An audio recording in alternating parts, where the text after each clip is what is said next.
responsabilité vis-à-vis de ça. Parce que les gens venaient la voir, lui posaient des questions vraiment très importantes. Et il sentit une responsabilité qu'il allait passer en fait. L'histoire, par exemple, une femme est venue la voir un jour, elle avait eu une relation avec un homme et elle était tombée enceinte. Et elle n'aimait pas vraiment cet homme, mais elle avait déjà un âge avancé, une trentaine, 35 ans. Et elle a demandé à ma mère, je n'ai pas envie de garder cet enfant, si tu me dis que j'aurai un autre enfant un jour, j'irai voir ton enfant. Ma mère, elle s'est sentie une responsabilité énorme. Tu n'as pas passé le virus pour l'instant. Tu n'as pas passé le virus pour l'instant. Moi, j'ai le virus de beaucoup de choses, mais je n'ai pas encore ce virus-là. C'est vrai que je préfère vivre ma vie en écoutant mon père maître. On apprend énormément de choses. C'est un échange constant entre nous. C'est surtout la spiritualité dans toutes les représentations de la vie, en fait. Je vais commencer par le commencement. À l'âge de 16 ans, j'ai été gravement malade. Et les médecins m'ont condamné. Je me souviens que le médecin disait à ma mère, au lieu de dire il ne passera pas la nuit, il a dit il ne verra pas le jour. Et pendant cette nuit-là, non seulement j'ai vu le jour, mais je suis toujours là, donc, j'ai eu des visions. Et c'est à partir de là que je suis capable de chemin de notre comédien a commencé. D'abord, médium avant l'état supérieur. Voilà, exactement. C'est une chose intérieure, la médiumnité. Exactement. Et donc je voulais. J'ai fait des études après de droit, j'ai enseigné pendant 10 ans, j'ai fait l'éducation. Oui. Et je voulais, bien sûr, je voulais avoir. Parce que le don, vous savez, j'allais dire. Quand on a une vision, elle n'est pas sous-titrée avec la date. Donc l'astrologie m'aide à mettre une date sur la vision. C'était le but en fait. Parce que une vision, par exemple, le soir où j'ai été gravement malade, cette nuit-là, j'ai vu des choses sur mon père qui sont réalisées 15 ans après. Alors moi, vous ne savez pas combien de temps il aurait. Exactement. Et donc j'ai vu qu'il avait mal à une jambe. Et c'est vrai qu'il a eu un mal à un pied.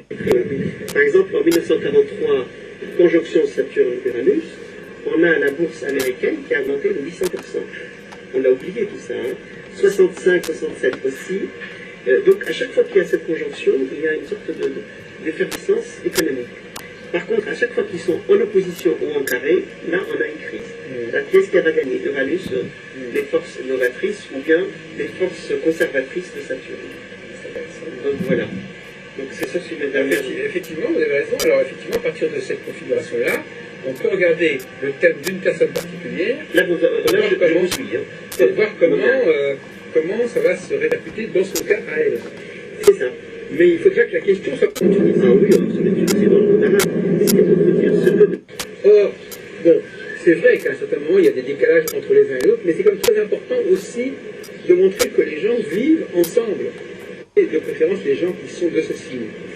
Là, on a le soleil, parce qu'à la balance, on a le soleil. Le soleil qui est dans la balance, donc Saturne passe sur le soleil. Donc il fait revivre tous les problèmes liés ou bien à la 30 ans, ou bien liés à la personnalité masculine qui est le père. Soleil, quand je ne suis pas là. Voilà. Mais voilà, c'est le reflet de la société. Tout le monde n'a pas les mêmes idées, et heureusement, c'est ce qui fait la richesse du monde. Enfin, une petite. Donc, et Lyon, à votre avis, Lyon, c'est une bonne ville pour l'astrologie. Il y a beaucoup d'activités d'astrologie. Vous en connaissez des astrologues? Vous fréquentez des réunions? Alors, je ne fréquente pas les réunions. Je connais des astrologues, certaines personnes, mais surtout de nom, de réputation. C'est vrai que ça aussi, c'est un de mes manques peut-être, quelque chose, en tous les cas un projet, de ne pas connaître le réseau, quel qu'il soit, pas que lyonnais d'ailleurs. J'ai surtout appris seule, et donc c'est vrai qu'il y a un petit côté isolement. J'aimerais pouvoir partager de temps en temps des choses à On assimile les données. Exactement. Et après il y a le côté intuitif qui est très important aussi. Oui, oui, on pourrait dire ça comme ça, oui, en effet. est-ce que quand vous parlez de l'astrologie, avec votre client, est-ce que vous lui expliquez, qu'est-ce que vous lui expliquez de la façon dont l'astrologie voit les choses, je ne sais pas. Est-ce que vous lui faites un petit exposé, vous lui présentez les choses d'une certaine manière, ou bien d'entrée de jeu, vous passez tout de suite à ce qui le concerne? Non, je nomme toujours les planètes et les aspects qui me font dire telle ou telle chose. Et bien souvent, je rajoute une petite phrase d'explication sur la planète. Quand je vais parler de Jupiter, je vais dire que c'est le grand bénéfique du zodiaque, alors que Saturne, c'est plutôt celui qui nous impose des freins et des...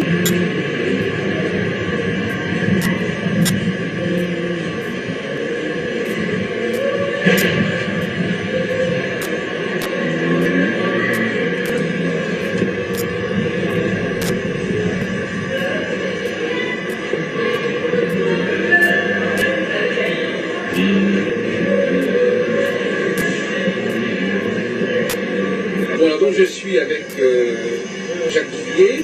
Souvent, on ne connaît pas le nom des libraires. C'est la librairie du Graal. C'est-à-dire que quand vous téléphonez une librairie du Graal, vous avez quand même un nom et un prénom, bien sûr. Et donc, vous avez créé cette librairie en 1976. 1976, donc ça fait bientôt 32 ans. Voilà. Et ça s'est fait dans le cadre d'un ensemble, d'un projet plus général, avec une salle de réunion. Voilà, qui est indépendante de mon activité, mais qui est à côté de chez moi, effectivement. Tout à côté de chez moi. Dans cette activité recoupe le choix des livres. Aussi une salle de conférence qui se consacre un peu à la spiritualité. Mais qu'est-ce qui vous a amené à avoir cette vocation? Eh bien, à cette époque-là, vous étiez déjà branché là-dedans? Alors, j'étais chez Dervy. Voilà, exactement. Je travaillais aux éditions Dervy, donc ce qui m'a amené à connaître l'ésotérique, puisque c'était... Vous êtes Madame Renard? Tout à fait, oui, c'était sous la direction de Madame Renard à l'époque, effectivement. Ça m'a amené à... Oui, alors un siècle après, on n'est pas beaucoup plus avancé d'ailleurs. Avant, il y avait eu, enfin même avant Léo, il y a eu Lily en anglais aussi. Ah, mais ça c'est le XVIIe siècle, oui, effectivement. Et alors, oui. Un nom, disons, dans l'astrologie. Oui, Morane Villefranche, alors oui, alors, évidemment, Morane Villefranche. Et alors, c'est aussi un truc assez curieux, c'est que la renaissance de l'astrologie à la fin du XIXe siècle, elle passe par des traductions de Morane Villefranche. Oui, alors, donc ça aussi, c'est une sorte de renaissance. Effectivement, il y a peu de livres d'astrologie, je pense, à cette époque-là, quand on s'est à nouveau intéressé à l'astrologie. Effectivement, on s'est basé sur des textes comme ça, même dominés, etc. Disons que je le ferais plus facilement pour un astrologue que pour des voyants. Ah oui. Parce que je connais quelques astrologues. Ça dépend ce qu'on en attend aussi. Je veux dire, ça dépend ce qu'on attend de l'astrologie. La numérologie, justement, l'intérêt de la numérologie, c'est que c'est simple. Voilà, telle année, oui, c'est ça. Oui, telle année, ça sera marqué comme ça. Bon, oui. C'est quelque chose que le public a pu assimiler. Voilà, au niveau prévisionnel, bon, au niveau du thème, les gens savent quel est leur signe, ou ascendant. Mais par contre, au niveau prévisionnel, ça reste quelque chose de très hermétique, la prévision. Oui, il aurait fallu qu'ils aient fait faire une étude de leur thème personnel. Voilà, mais je veux dire que il n'y a pas d'idée de grandes lignes de force qui ont été vulgarisées et qui font que les gens peuvent discuter entre eux de leur cycle ou de... Oui, parce que les transits, généralement, lorsque deux astrologues se rencontrent et qu'ils parlent du passage de... Mais c'est pas le grand public, ça, c'est pas le grand public. Non, mais justement, c'est pas le grand public. Je parle du grand public, lui, il connaît les signes zodiacaux, mais il n'a pas un outil prévisionnel. Saturne-Neptune en conjonction 1917, la révolution russe, qui donne en 1953 une nouvelle conjonction. Alors à l'époque, c'est intéressant parce qu'il l'avait écrit avant que Staline ne meure. Alors vous imaginez comme il était content quand Staline est mort. C'est-à-dire, ça vient confirmer mon truc. L'astrologue qui dit, bon ben voilà, tout ce qu'ils ont fait avant moi, ça n'a aucune valeur, ça n'a aucun intérêt, c'est même pas la peine de le lire. Et donc moi je propose un truc nouveau qui va être vraiment un truc sensationnel. Côte d'Armor. Anciennement, j'ai découvert l'astrologie.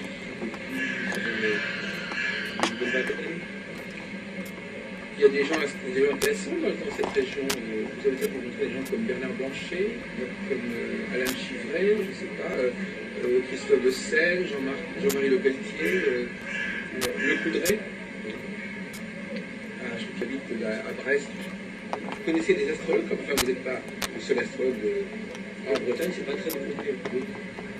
Bon, vous êtes sur la clé, vous écrivez sur la clé, parce qu'on m'a dit que les gens qui faisaient des choses intéressantes sur la clé, c'était comme ça qu'on les amenait au colloque d'hier. Ah bon? Bah oui, parce que c'est comme ça qu'ils cherchent des gens compétents.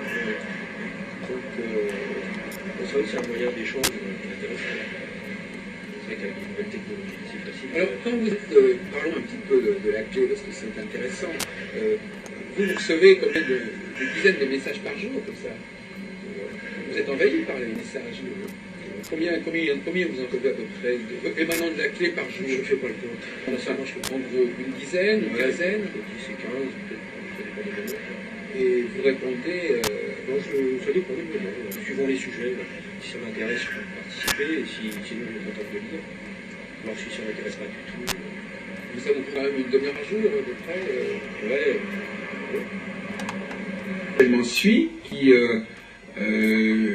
c'était le collège astrologique de Metz. Le collège astrologique de Metz créé par Pierre Lequel. En référence au collège astrologique de Dondéromans, je suppose. Je pense peut-être que Pierre Lequel a... Non, parce que c'était pas neutre. Ils se connaissaient de toute façon. Voilà, ils se connaissaient, je crois qu'ils ne se sont jamais rencontrés en fait. Oh, parce que Dondéromans est mort en 54. Oh, Pierre. Mais non, mais tous les gens qui appartenaient à la mouvance néromanienne, comme dans les années 30, Néroman, qui était un ingénieur des mines, il s'appelait Maurice Rougier, il avait signé. Donc il n'y a pas d'élection entre temps, donc eux ils ont un système, ils organisent. Ils se font en fait sur l'enseignement de la théologie, c'est tout. Je ne veux pas dire le jour où on essaierait de faire comprendre que notre système solaire est basé aussi sur un soleil et que nous sommes sur un vaisseau spatial qui s'appelle la planète Terre, lancé à 100 000 km/h autour du soleil. Je ne vois pas ce que viennent faire toutes ces interférences-là, si ce n'est de comprendre que maintenant, il faut essayer de se comporter un peu mieux les uns vis-à-vis des autres, et ça, c'est une nouvelle théologie. Il n'y en a pas plus. Donc vous êtes déjà rattaché, je suis peut-être un peu carré là-dessus, mais vous êtes rattaché à un signe natal de naissance. Voilà. Et c'est tout. Mais ce signe-là, quand vous l'avez pris en compte, vous ne savez que 50% de votre comportement. Oui. Il vous faut l'ascendant. L'ascendant ne peut être déterminé qu'avec l'heure de naissance. Vous êtes bien d'accord que 50%. Parce que maintenant, on en a un trimestriel, ou deux, sur lequel vous pouvez écrire des articles, ça nous fera plaisir, parce que moi j'aimerais bien avoir un trimestre d'avance chaque fois, sur lequel nous voulons, c'est pour les amis, ça n'a pas de prétention donc, les articles, bien évidemment, les meilleurs possibles, mais vous pouvez faire votre petite plus on a nos pages livres, on s'amuse beaucoup pour vous dire. Mais si on veut que ça dure, il faut que vous nous envoyiez quelques petits articles. Pas trop long parce que 24 pages plus on grossit, c'est notre petit gratuit. Faut qu'on... Donc, l'astrologie fait partie de votre histoire. Comme vous avez une histoire complexe, vous avez beaucoup de choses, enfin, vous avez plusieurs étapes. Alors, cette période de la vie astrologique, vous disiez que vous aviez travaillé vous avez participé à un projet, n'est-ce pas, avec Patrick Gianni ou oui, alors. Vous en parlez, de Daniel Desglas, je ne sais pas. Oui, les deux, puisque bon, au niveau de l'association. Vous êtes le troisième personnage, celui qu'on connaît le moins bien. Oui, peut-être. Parce que moins présent, et puis je vous dis, je me suis un petit peu. Les deux autres, on les connaît déjà, on les a déjà largement cités. Je me suis un petit peu éloigné, et puis ça n'a jamais été non plus dans ma façon d'agir, de me mettre au premier plan, et de. Voilà. Je m'en moque de ça. D'accord. Je préfère, vous savez, moi, je préfère agir un petit peu tranquillement, plutôt.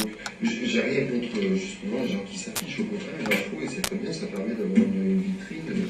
Patrick qui est très bien aussi, Daniel aussi. Moi, si vous voulez, j'ai passé 7 ans de ministère. Elles deviennent plutôt, on a l'impression, vous savez, alors que ce qui devrait être complètement secondaire devient central. Et ce qui devrait être central devient secondaire. Ça dépend quel système on utilise, parce que le système des subdivisions, il a autant de choses à dire que le système des cycles. Ah, mais voilà le débat. Voilà tout le débat, monsieur Blanchard. On revient exactement à ce que c'est qu'une histoire d'angle de vue. Et qu'est-ce qui... Maintenant, il faut voir un truc, c'est un astrologue, c'est quoi avant tout? C'est un homme, avec des émotions. avec des attirances, des répulsions. Il y a des choses qui, à travers mon passé, me parlent, d'autres qui ne me parlent pas du tout, des choses qui m'attirent, des choses qui ne m'attirent pas. Il y a des choses dans lesquelles j'évolue facilement et d'autres qui me posent problème, voire même je n'arrive pas à comprendre. D'accord ? L'espace de profection couvre la 8 natale en entier et couvre une partie de la 8. Qu'est-ce que ça veut dire? C'est que la vie sentimentale va s'en trouver quand même apparemment très troublée cette année-là. Surtout une Vénus en taureau, qui est très sensuelle et qui va apporter une vague de sensibilité à laquelle peut-être Johnny ne va pas trop résister. Parce que... En fait, ça risque de rendre le ménage un peu conflictuel. Alors vous êtes là, on est là, dans quel contexte vous êtes là? Je dirais que c'est grâce à M. Kekagui, ici présent, qui est donc le président de l'association intéressante, Astrocom, qui pourra définir des objectifs et des résultats. Alors moi je suis membre d'honneur de cette association, à la demande de M. Trémillan, et je suis un membre heureux, un membre d'honneur heureux, dans la mesure où je considère que Astrocom est une excellente association, à bien des points de vue humains, mais qui est compétente, très compétente au niveau à la fois astrologique et psychologique, parce que vous verrez qu'il y a d'autres activités que l'astrologie. Au plan de l'astrologie pure, il y a donc la possibilité de nous consulter. Moi, je suis un peu un conseil, compte tenu de la différence de génération. Ceci étant, nous sommes tout à fait en symbiose et en correspondance. Et sur la plupart des sujets, nous sommes toujours en recherche, nous sommes à peu près d'accord. C'est pas compliqué, puisque nous ne prétendons pas tout connaître. Nous cherchons à en savoir un peu plus. Je suis d'accord avec vous. Là, je travaille sur une astrologie, une structure très mathématique, très rigoureuse, pour répondre aussi à la question sur le journalisme et la liberté. Effectivement, il faut comprendre ce que j'entends par lorsque j'affirmerai une finalité, ce sera une finalité astrologique, mathématique. Voilà. Il y a un squelette mathématique contre lequel on ne peut rien, une sorte de météo, demain il pleut, par exemple. Maintenant, mon intelligence, ça renvoie à mon intelligence. Qu'est-ce que je vais faire de ce déterminisme-là? Qu'est-ce que j'y emmène, etc. Donc, effectivement, dans ce squelette mathématique, je pense qu'il est possible de donner des réponses fortes, fermes, bien sûr. Après, le reste, on aborde là, après, le domaine de la philosophie, de la capacité de transcender ou d'accompagner plus ou moins bien. Et pour être plus précis, en ce qui concerne les aspects au niveau de l'individu. Donc je pense que là, il y a effectivement beaucoup de choses encore à améliorer. Et comme association, notre financement? Alors, nous, notre association, elle est financée à plusieurs niveaux. D'abord, par les cotisations de ses membres, donc les membres payent une cotisation annuelle, donc qui est de 26 €. Et nous avons également par exemple, des ouvrages dont on diffuse quelques ouvrages présents. Donc, si on a la possibilité de mettre la personne à l'aise dans un cadre un petit peu plus détendu, etc., ça permet ensuite justement à cette personne-là de s'ouvrir un peu plus et de permettre de toucher. J'ai été en 1973 vice-président du Centre national d'astrologie. À ce titre, nous avons préparé avec le Centre national d'astrologie le congrès de septembre 1974, congrès national organisé avec l'ISAR, l'International Society of Astrological Research, dont finalement j'ai été un des principaux animateurs et qui m'a en quelque sorte lancé dans ce milieu. Et puis finalement, je pense qu'on peut parler d'une sorte de sécession.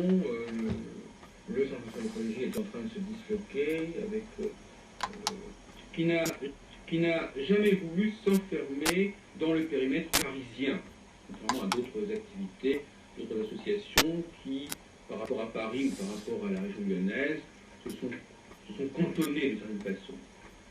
Alors, faire le bilan en 78 par rapport à notre rétrospective qui va jusqu'en 95, c'est voir les signes annonciateurs de cette politique provinciale systématique qui va nous amener jusqu'en Suisse, jusqu'en Angleterre, jusqu'au Luxembourg, jusqu'en Belgique, dans les années qui suivront. Donc le premier congrès 76 fut organisé à Reims parce que nous avions notre ami Dominique Devy qui s'y trouvait, s'organisait à la faculté de l'université de Reims. Un autre congrès d'ailleurs aura lieu dans la région niçoise, à Châteauneuf-le-Comte, avec Marie Staras au mois de septembre. Enfin, nous sommes particulièrement satisfaits de nos actions dans la région Rhône-Alpes, qui était le fief du GRH, puisque nous le cernons à la fois du côté genevois en organisant un colloque en 1979 à Genève, et à la fois du côté grenoblois en organisant une sorte d'université d'été avec Alain. Potentialisé. C'est pas pareil en astrologie? Si. Donc comment vous distinguez l'astrologie et les numérologies? Uniquement par la technique, mais ça se voit. Forcément, le chemin de vie, le rôle des outils de travail du DEM, vous savez qu'avant la guerre, par exemple, je ne sais pas si vous en souvenez, dans les années 30, eh bien, il n'y avait pas d'éphéméride quotidienne. On vous donnait les positions planétaires tous les 8 jours, tous les 10 jours. Imaginez ce que c'est. Déjà aujourd'hui, c'est pas facile, mais vous imaginez, on vous dit voilà, l'astrologie a voulu se démarquer. Donc cette relation complexe entre l'astrologie et les ordinateurs est intéressante, parce qu'elle est récurrente, elle revient à différents moments. À certains moments, lorsque l'astrologie, donc, on pourrait simplifier en disant qu'on proposait un modèle historique général, que à un moment donné, premièrement, effectivement, il y a des formes de divination, par exemple par le foie, par n'importe quoi, par l'étude des yeux, etc., qui se sont développées bien avant que l'astrologie existe. Donc ça, c'est effectivement, elle est arrivée un peu tardivement. Et ensuite, elle a essayé de se développer sur une base de l'astronomie qui était assez élaborée, que par ce mariage, entre d'un côté un traité... On peut donc faire un thème sur l'hémisphère sud. Et alors, quand on imagine les aspects dans un thème, c'est assez compliqué, à prime abord. Évidemment, quand on regarde des structures comme ça semble très très compliqué. Pour moi, qui suis habitué à ça depuis 15 ans, c'est pas du tout compliqué. C'est une chose que il faut tout changer. Il faut utiliser ce qu'on appelle le fractal, il faut utiliser le nombre premier. Déjà, depuis quelques dizaines d'années, une nouvelle approche symbolique et mathématique de l'outil de l'astrologue et de la divination. Si c'est pas le fait qu'il y a quelque chose qui, quand on fait le thème des parents et le thème des enfants, il y a un fil qui passe entre tous, à travers les planètes qui sont communes. Ah ben oui, c'est ce qu'on appelle la psycho-idéologie. Et je trouve que ça, pour répondre à votre question, vous me dites qu'est-ce qui relie. Déjà, dans les thèmes des familles, on voit bien qu'ils sont reliés les uns aux autres. Ils n'ont pas forcément les mêmes... en fait, compris en découvrant en fait, le thème astral des gens qui m'étaient proches, qu'en fait, l'astrologie était donc le moyen le plus efficace de suivre à la trace les pensées, les actions des individus. Peut-être plus électronique, démontrant par le biais des thèmes de naissance. Si en fait le point culminant du paradis romain se nomme place de l'Étoile et est entouré de 12 avenues, les 12 avenues faisant référence aux 12 mois de l'année. Nostradamus en matière de confiture ou de ce côté un peu médical. Alors ça, c'est une édition très intéressante de Pierre Meunier, 1589, donc c'est la période des éditions à 7 centuries seulement, et encore même pas, parce qu'en réalité, ce sont des éditions extrêmement incomplètes, en tout cas irrégulières. On pourrait discuter d'ailleurs de savoir si elles sont vraiment incomplètes ou si ce sont des premières centuries, premières éditions. Il y a aussi un débat là-dessus. Est-ce que c'est pas une première présentation? On finit par voir que ça peut être intéressant d'étudier aussi les impacts des planètes sur le quotidien, ce qui n'était pas vraiment cherché à la base. Je pense que c'est mon papa. Oui. Je pense que c'était trop compliqué, je pense, dans la tête des gens de rentrer dans cette complication et puis en plus de pouvoir comprendre, parce que ce qu'il y a, c'est que les gens maintenant cherchent à savoir le pourquoi du comment, alors qu'avant ils disaient oh là là, ça c'est trop technique, moi Dites-moi juste ce qu'il y a à dire et puis le reste... Est-ce que vous avez été tenté par l'enseignement de l'astrologie dans votre société? J'aimerais, mais quand mes enfants quand le deuxième sera un peu plus grand, mais j'aimerais. Et que notre religion, ça c'est pas le cours numéro 1, c'est pas le cours numéro 2, c'est pas le cours numéro 10, c'est pour l'année suivante. On va essayer de faire ça. On comprend la complexité de la chose, l'éducation pour tout de suite de la pédagogie. Cela dit, malgré tout, la prévision fait quand même partie de l'image de l'astrologie. Elle fait pas partie de l'image, elle fait partie de la technique. C'est de l'image. Il faisait partie du RO de quartier. En tout cas, il nous soutenait pour cette partie, n'a pas payé de cotisation, mais il nous soutenait. Et des tas de gens comme ça. Donc on a pu mener une action de relations publiques dans le milieu astrologique pour essayer de faire accepter cette idée d'un effort commun et d'un désir, celui que tu as évoqué au début de notre entretien. Comment il faut s'y prendre pour faire adhérer le grand public à l'astrologie, avec comme but accessoire de relever l'image de cette foutue astrologie. Alors, est-ce qu'il y a des choses en astronomie qui n'existent pas en astrologie? Ou qui n'ont pas la même signification en astronomie? Par exemple, une planète, c'est une planète, un signe zodiacal, c'est simplement une convention, par exemple. C'est pas, pour eux, c'est pas une réalité. C'est un découpage du ciel en 12 parties égales. Oui, mais pour eux, les astronomes, ça n'a pas tout à fait la même... Ce qui m'intéresse, c'est comment vos élèves réagissent à ce que vous enseignez. Est-ce qu'ils se posent des questions? Est-ce qu'ils posent des questions? Est-ce qu'il y a des choses qui passent mieux que d'autres?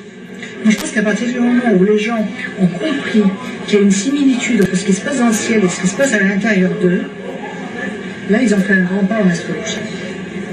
Donc ça montre bien quand même que l'idée que l'astrologie est basée sur le ciel, ça fait partie de leur demande. Ça nourrit leur demande. D'ailleurs, vous disiez que c'était pas forcément ça, mais finalement, c'est quand même une certaine... la connexion entre astrologie et astronomie est quand même un élément important de la promotion de l'astrologie. Tout à fait. Mais il y a un... C'est l'accès au cosmos. L'accès au cosmos, il se fait par le système solaire, voilà, tout simplement. Vous en avez beaucoup de répondre. Et finalement, l'astrologue, c'est un peu... C'est un acte qui va les aider, et ça leur fait moins peur que le psy. C'est quelque chose qui est plus ponctuel et qui va les aider à réfléchir sur eux, qui va les rassurer, parce qu'il y a quand même aussi le phénomène signe. Peut-être que c'est une fausse clarté. Ils ont l'impression que voilà, quand le soleil change de... On est un peu schizophrène parce qu'on sait très bien que la société est quand même organisée. Et on sait très bien qu'il y a des phénomènes sans savoir certains signaux. Ouais. C'est pas tout à fait pareil. À ce moment-là, c'est des signaux qui ne sont pas irrésistiblement depuis toute l'éternité à nous marquer, mais qui sont devenus culturellement avec le temps très puissants. Spécificité de la manière dont l'individu va intégrer tous ces éléments-là dans sa vie. Et le zodiaque est quelque chose qui est beaucoup plus global. Hein, et ben même le spermatozoïde serait sélectionné par l'être qui va venir en fonction du programme qu'il va vivre. Donc il y a cet aspect-là, donc ça c'est au niveau génétique, mais au niveau astrologique ça va être la même chose. Il y a tout un processus, et en fait c'est les événements qui vont obéir à quelque chose qui dépasse. La première planète n'était pas connue, mais elles étaient déjà dans la mythologie, elles étaient déjà dans le symbolisme, elles étaient déjà présentes dans l'essence. Elles sont activées, elles ont donné des formes qu'on ne pouvait pas connaître ni prévoir avant. Pose au week-end la question, qui est toujours représentée par l'ascendant, donc la maison 1, les maîtres. Alors, les maîtres, par exemple, si on prend le Capricorne, on prendra à la fois Saturne, maître traditionnel, et on prendra également Mars. Vous voyez? On met par exaltation. Bon.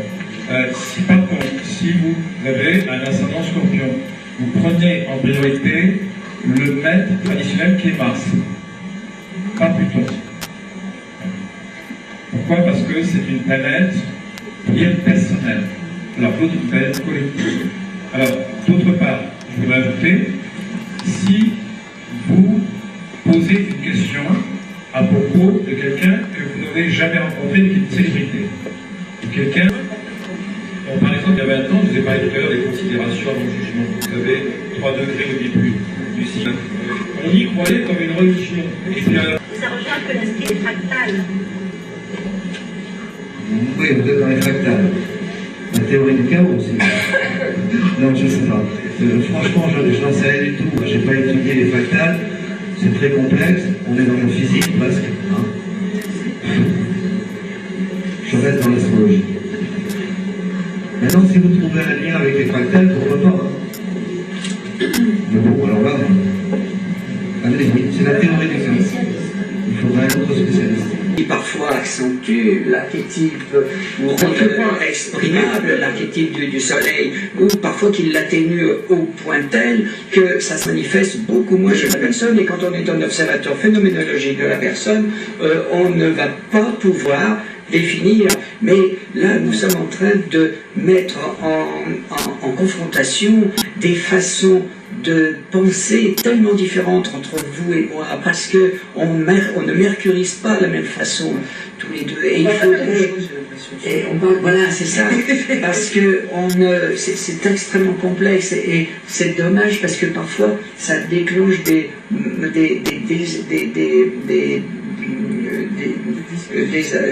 gens qui se contredisent, alors que c'est que des différences de fonctionnalité. Non, moi je parle quand même de la méthodologie. Vous avez dit l'eau. D'autre part, quand on met rame en sanskrit, ça veut dire simplement que c'est le verbe qui vient féconder la terre. Alors on peut l'appeler air au départ, c'est Uranus, et on peut l'appeler eau en bas, quand on le reçoit puisqu'il est fécondé.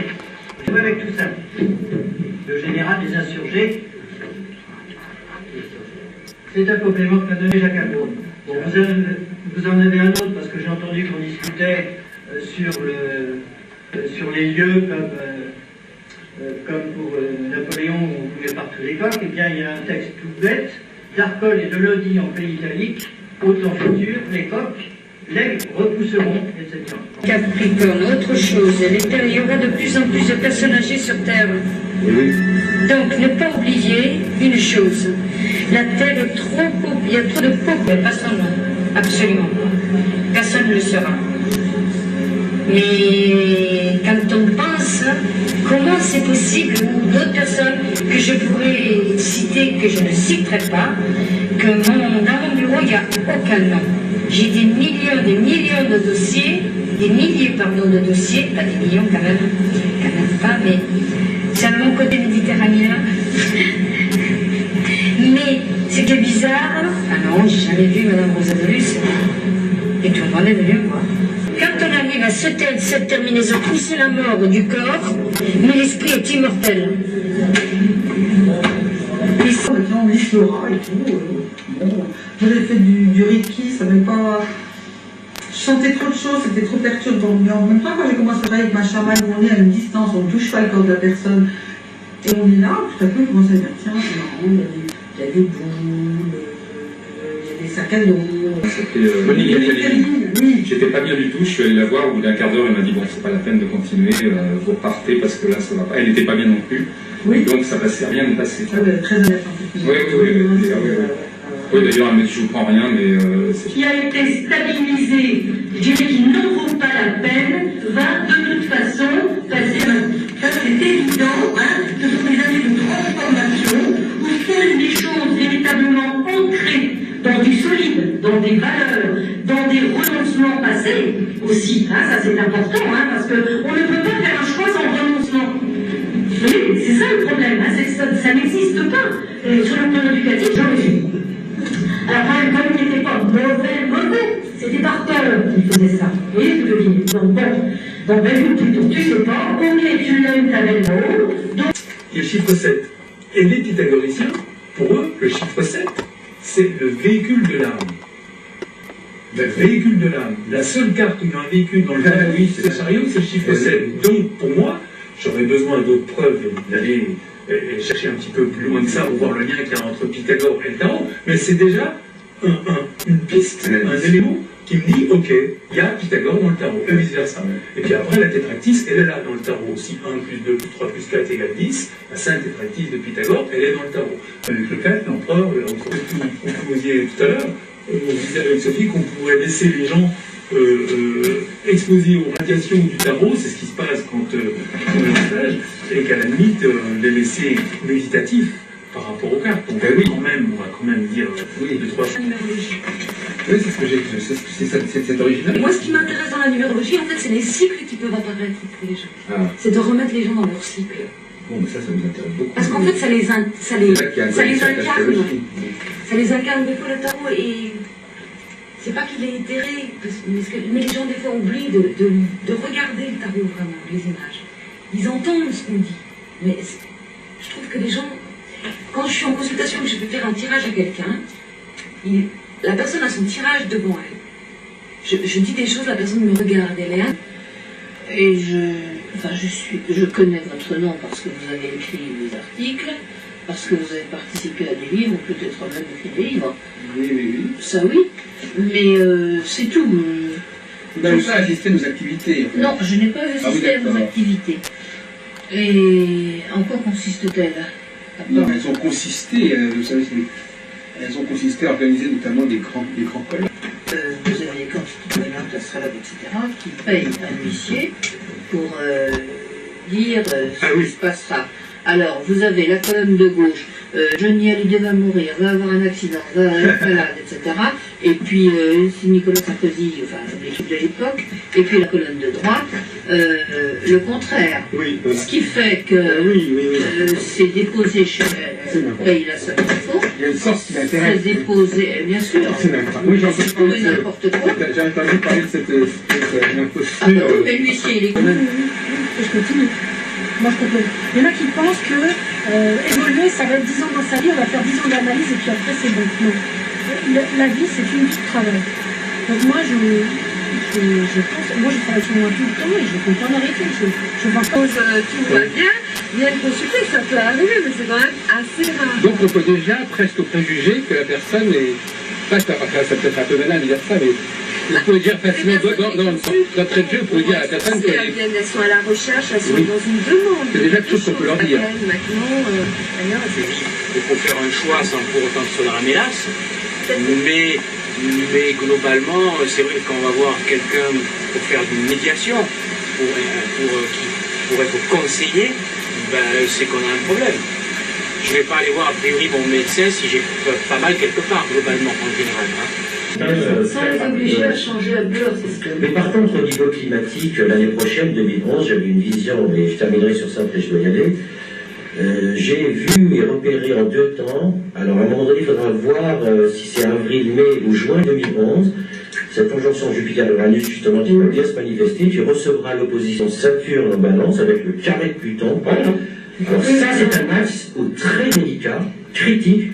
Et vous voyez, même géographiquement, physiquement, climatiquement parlant, par exemple le Japon, là, vous allez avoir quelque chose de dramatique. Saturne, il sera à 14 degrés balance. Alors qu'Uranus sera à 1 degré balance. Oui, mais d'accord, mais l'axe Jupiter-Uranus sera, plus la quadrature de Pluton. Et la quadrature de Pluton. Voilà. C'est ça, climatiquement parlant, ça peut être très délicat pour des pays comme le Japon. Moi, je pense au Japon, je peux en décrire d'autres, mais je pense au Japon. Ça, c'est. Je voudrais revenir par rapport à ce que dit la question de la guerre. Il faudrait quand même que résiduel, qu'est-ce qui monte et qu'est-ce qui descend?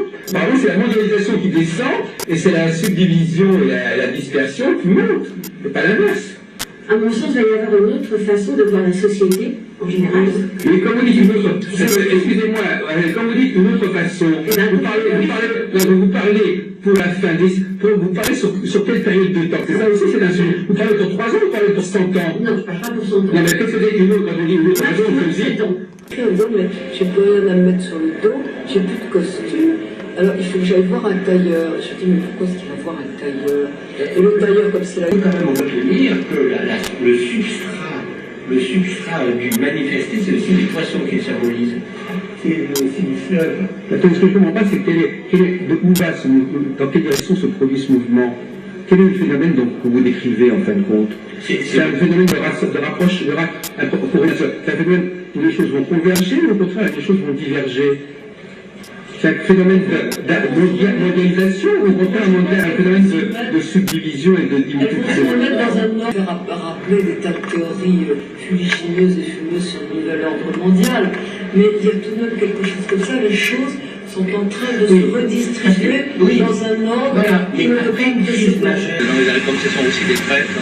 Ils arrivent dessous et disent comme ça, il y a telle formule à faire ou telle prière à faire à partir de là. Pour conjuguer le sort, voilà, tel à tel genre. Pour que ça soit possible quand même. Il y a un traitement qu'il faut suivre, sachant qu'il y a des incompatibilités, il va falloir compenser les palaires, les décalacements, les fièvres. Et d'ailleurs, tous ces qui... on est quand même aussi vigilant qu'avec les autres. Hein, on est aussi vigilant qu'avec les autres. Totalement. Pour nous, ce sont des gens qui pratiquent les arts divinatoires. Ce sont des êtres humains qui peuvent être corrects et qui peuvent déraper pour quelle raison, on ne sait pas. Ce ne sont que des hommes et des femmes qu'on voit maintenant. Ce ne sont pas des dieux. Ils ont déjà ce pouvoir et enfin, ils n'ont pas ce pouvoir. Je n'aime pas ce mot. Cette facilité ou cette sensibilité justement des arts divinatoires, mais malheureusement il reste des hommes, et heureusement d'ailleurs, parce que sinon s'ils avaient 100% de réussite et qu'ils ne se trompaient jamais, ce serait des dieux, ce ne serait pas des humains. Mais alors, la question de la formation et des écoles d'astrologie, des écoles d'astrologie, de tarot, de Sylvestre. Oui, voilà, effectivement, je connais des gens qui ont suivi très souvent les cours de Sylvestre. Par contre, dans d'autres domaines, on ne sait pas très bien. Vous savez, l'école de ce qu'on appelle les flashs ou de voyance directe, je ne vois pas, à part apprendre à méditer ou à comment on peut recevoir des flashs comme ça, ou avoir des ressentis, si effectivement il n'y a pas déjà une grande intuition intérieure. Cette carrière en 55. Oui. Parce que d'abord j'ai toujours été intéressée par la mythologie, donc les dieux, que j'avais découvert en 6e, à telle enseigne que mes professeurs avaient fait une remarque à mes parents, comme quoi je n'étais intéressée que par la mythologie. Donc, il a quand même fallu faire autre chose. Je ne sais pas si vous le savez, ça c'est peut-être intéressant de le dire, quand Madame Proust attendait son bébé, c'était au moment de la guerre de 70-71. Et alors, d'abord le docteur Proust était il était dehors pour soutenir les gens et les autres, et elle était d'abord très inquiète pour la Vénus comme ça. Voilà. Non, c'est vrai, maintenant je me souviens, vous étiez la présence féminine. Oui, mais il y en a eu beaucoup d'autres après. Qui sont arrivés. Mais enfin, vous étiez une pionnière.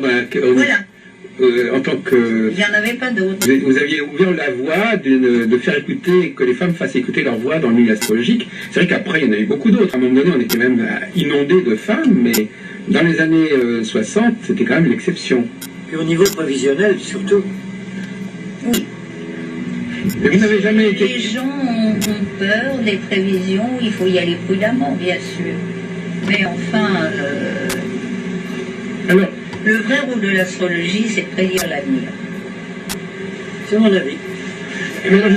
Qu'on intègre après un caractère, mais quand on dit qu'on peut modifier son destin, je me rappelle que Santa un jour nous a dit, vous savez, pour corriger un aspect, par exemple, je ne sais pas, une femme très volage, enfin dans le thème et qu'il est, il faut des années pour corriger la tendance, des années, pour inverser la tendance, des années, pour que cette personne ne devienne plus volage. Il faut des...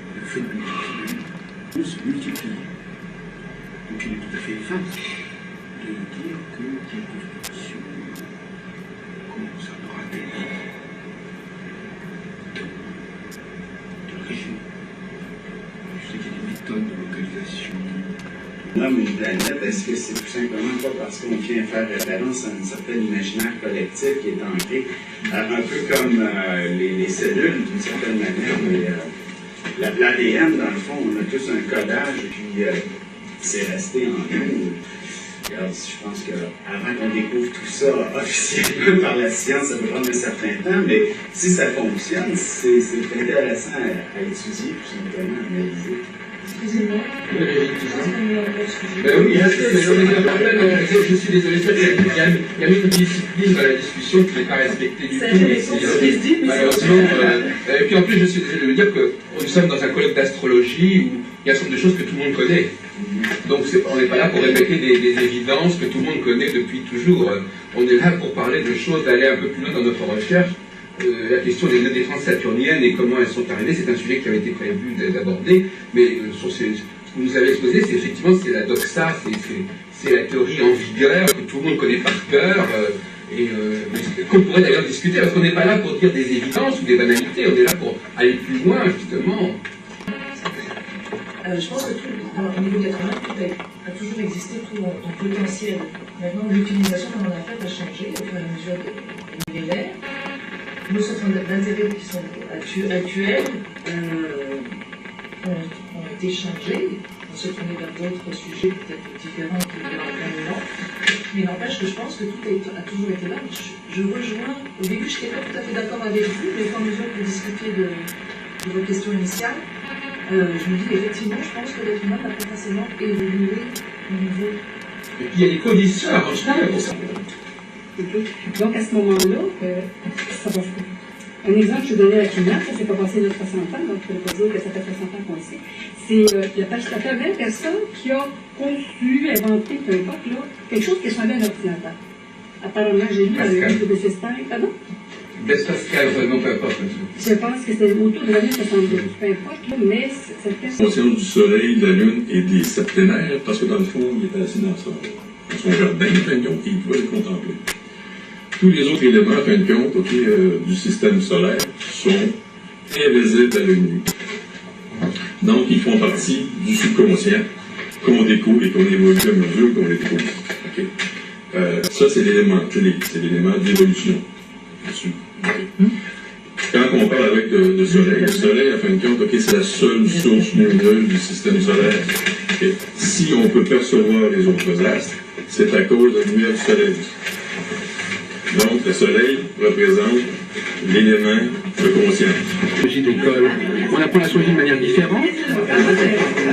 Il y a une façon autre il y a un autre système, il y a une autre façon d'aborder l'astrologie. Je pense qu'on aborde l'astrologie de plusieurs manières différentes. Je crois que le mérite de M. Kursner, c'est d'enseigner un cursus qui est très varié et qui n'est surtout pas, je dirais, répétitif. Il aime bien donner du mouvement dans son étude, ce qui fait qu'il alimente la curiosité et surtout l'étude. C'est pas les 12 signes, les 12 maisons, les 12 planètes, les 12... Je vais en parler demain, c'est très vivant. Oui, il sollicite des questions, les gens ne sont pas trop passifs par rapport à ce renseignement. Non, c'est quelqu'un de très dynamique qui nous appelle à la dynamique. Ah oui, c'est ça, donc vous-même, vous avez l'habitude de vous manifester ou de... C'était latent. Tout à fait, c'était latent. Merci Franus. Est-ce que vous étiez préparé pour le métier d'astrologue? Mais on ne peut pas être préparé pour le métier d'astrologue. Je pense que... C'est ça qui m'intéresse. Comment on débouche? Comment on débouche? Ah là là, je crois que c'est tout l'aspect de la compréhension du spirituel. C'est que c'est pas des voies qu'on choisit. Je crois que c'est des voies qui se présentent à nous pour les micros. Vous avez les clients que vous méritez, c'est ça? Je crois qu'on peut expliquer la question de cette question. Est-ce qu'il y a un lien entre être médium et être guérisseur au niveau des facultés ou des dons Le guérisseur, c'est celui qui va un peu plus loin au niveau karmique. C'est celui qui va être en connexion. Il va intervenir un peu plus profond. Vous pouvez travailler un petit peu. Je travaille le métal. Tous les bijoux que vous avez vus là, c'est que moi j'ai une histoire quand même. Oui. Parce que à l'âge de 7 ans, j'ai fait un coma. J'ai eu un accident de la route. J'ai fait un coma et j'étais dans un coma irréversible. D'accord. Donc vous êtes à la fois artiste créateur également, et c'est ça, vous êtes artiste créateur.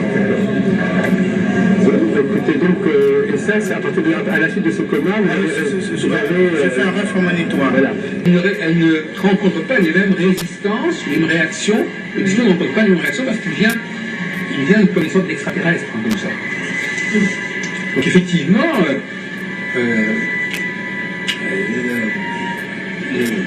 les anticorps, les rejets ne fonctionnent plus, donc la personne va recevoir, ça peut être des choses extrêmement simples. Dans le langage, moi je dis parfois à mes élèves, je leur dis, il suffit que vous positionnez comme astrologue, que vous ayez le thème natal devant vous, pour que, automatiquement, à partir de là, le reste, vous pouvez dire à peu près ce que vous voulez. Ça passera mieux.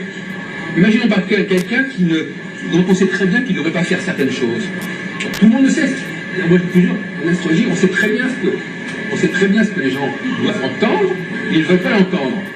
Donc finalement, les gens, on sait très bien ce qu'il faudrait leur dire, ça saute aux yeux, mais ça ne passe pas.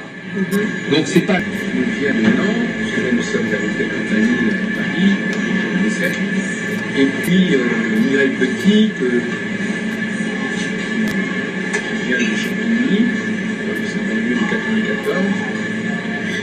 Et nous avons voulu aller un peu plus loin avec ces deux personnes qui finalement, dans les colloques, ne sont pas toujours à leur aise. Un trigone ou un carré, et vous allez avoir ce type d'expérience, quelque part, on peut vraiment induire la personne en erreur. Comment elle va le vivre alors en fait, la vie? Eh bien, cycliquement, comme dit Carole, il y aura des moments où on va le vivre de manière positive et des moments où on ne le vivra de manière négative. Mais il y aura tout de même un fond, probablement une tendance, disons, à focaliser son énergie sur certaines choses bien précises. Et ça, c'est ça qui est important. J'ai plus besoin de savoir qui je suis parce que je me connais et je fais partie du monde en fait. Mais on n'entre pas dans l'humanité, peut-être, c'est aussi malgré tout possible, mais on entre dans le chemin, on peut entrer dans le chemin de l'humanité par la voie de la connaissance aussi. C'est-à-dire que quand on aura fait assez le tour de soi-même, pour moi, à un moment, ça devient un cercle vicieux, en fait. On ne peut pas constamment tourner autour de soi. Qu'est-ce que j'aime, qu'est-ce que je fais, à un moment, moi, je m'ennuie avec moi-même, en fait. C'est-à-dire que et cette dimension, en fait, un petit peu peut-être métaphysique, m'intéresse davantage, en fait. Quels sont vos premiers pas? Quels ont été vos premiers pas? Vous avez fréquenté qui, quoi? Quel livre? J'ai beaucoup fréquenté, finalement j'ai beaucoup fréquenté la rue Lascaz avec les livres de Barbet. Vous alliez à la réunion de la rue Lascaz? Oui. Et donc là, on s'est... Il y avait même, comment il s'appelait, cette personne qui était à Delphi. Il y avait Colette Chollet? Oui, Colette Chollet. Il y avait Colette Chollet, il y avait Jean Carteret, il y avait Bouchon, il y avait Colombet, voilà. Il y avait Berton, il y avait Nicolas, il y avait Barbeau, il y avait Louis Millard, il y avait Madame Maurice. On peut donner des dates précises, mais on peut donner quand même des événements, et là, pour moi, en tous les cas, ça marche bien. Quand je donne des événements, même des fois assez précises, pas toujours, parce que ça dépend un petit peu des événements qui se passent dans la vie, mais je peux donner des événements des fois qui sont quand même, c'est quand même assez pointu. C'est pas une question d'être doué, c'est qu'une question que, c'est pas parce qu'on voudrait que des événements produisent qu'ils vont produire. Bien sûr. Donc, si vous voulez, il y a des moments où, et puis il y a des événements qui se produisent, qui sont plus des événements intérieurs, qui vont apporter des événements. Enfin, vous savez, quand même, vous fréquentez le milieu astrologique depuis suffisamment longtemps pour savoir que finalement, c'est pas parce qu'on désire que quelque chose se passe que ça se passera. Oui, bien sûr. Hein? Donc, finalement, il y a des événements qui vont vous amener justement à pouvoir favoriser, si vous voulez, des imprévus extérieurs ou des choses qu'on désire qui ne se vont pas. On est supposé parler de la cyclicité et on est supposé conseiller en matière de cyclicité. Donc on est quand même directement et plus directement concerné que dans d'autres disciplines. Non, mais ce que je veux dire, c'est que vous dites non, parce que l'exemple que vous avez pris, c'est si la personne n'a pas évacué, etc., qu'est-ce qu'elle va faire avec la cyclicité? Est-ce qu'elle va aider son client à... Si la cyclicité est un élément essentiel de renouvellement de la personne, hein, bon, on est bien clair que si l'astrologue soit par rapport à lui-même, soit par rapport à l'astrologie elle-même, soit par rapport aux discours qui sont tenus à ces engagements. Si l'astrologue a des difficultés pour des raisons qui peuvent être liées à son histoire, mais il y a des difficultés à maîtriser la problématique du retour, la problématique du cycle, c'est-à-dire qu'il n'arrive pas à distinguer ce qu'il faut absolument préserver. C'est la fameuse histoire du bébé et de l'eau du bain. Il n'arrive pas à distinguer le bébé et l'eau du bain. Pour lui, l'eau du bain, il la garde en même temps que le bébé. Le zodiac, dans son écliptique. Attendez, il faut distinguer. Attendez, vous n'avez pas des aliments que vous entendez par zodiac. Le zodiac, c'est quoi le zodiac? Il faut distinguer dans le zodiac l'écliptique. On ne va pas changer l'écliptique. D'accord? Le principe de subdiviser l'écliptique en ensemble de secteurs, c'est pas non plus problématique. Une problématique, c'est le fait c'est les divisions elles-mêmes et c'est le contenu qu'on donne à ces divisions. Hein, c'est pas le zodiac, non, parce que astronomiquement, quand on dit le zodiac, comment? Non, astronomiquement. Voilà, et bien, moi je vois pas pourquoi. J'ai vu mon expérience. D'ailleurs, il y a des convictions personnelles et puis des astrologiques. Après, quand tu vas consulter quelqu'un, comme un astrologue qui va faire une consultation, la problématique, c'est est-ce qu'il fait passer ses croyances personnelles à travers son astrologie, ou alors il fait abstraction de son histoire, de sa culture, de ses opinions.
J'ai voulu présenter en 3 heures de film une sorte d'anthologie des vidéos que nous avons tournées pour Téléprovidence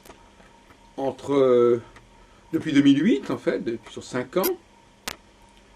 J'ai pensé que c'est une sorte de trailer comportant des extraits de quelques secondes, quelques minutes, serait le bienvenu et donnerait une sorte on pourrait appeler ça un vidéorama de nos activités qui manquaient jusqu'à présent. Et donc, en visionnant ces 3 minutes, ces 3 heures de film, et même une heure sur les 3, on peut se faire une idée de la dynamique de la tonalité de notre chaîne. Cette chaîne désormais qui se trouvera essentiellement sur YouTube, qui a été transférée sur YouTube, et qui donc devrait être beaucoup plus accessible. Vous faites YouTube et vous tapez Jacques Heilbronn ou Téléprovidence, et vous avez effectivement des promenades possibles. Vous pouvez là également zapper sur les centaines de vidéos et passer de l'une à l'autre. Ces vidéos ne sont pas toutes consacrées d'ailleurs à l'astrologie, il y en a certaines qui sont consacrées à la musique, et beaucoup aussi à la voyance, à la médiumnité.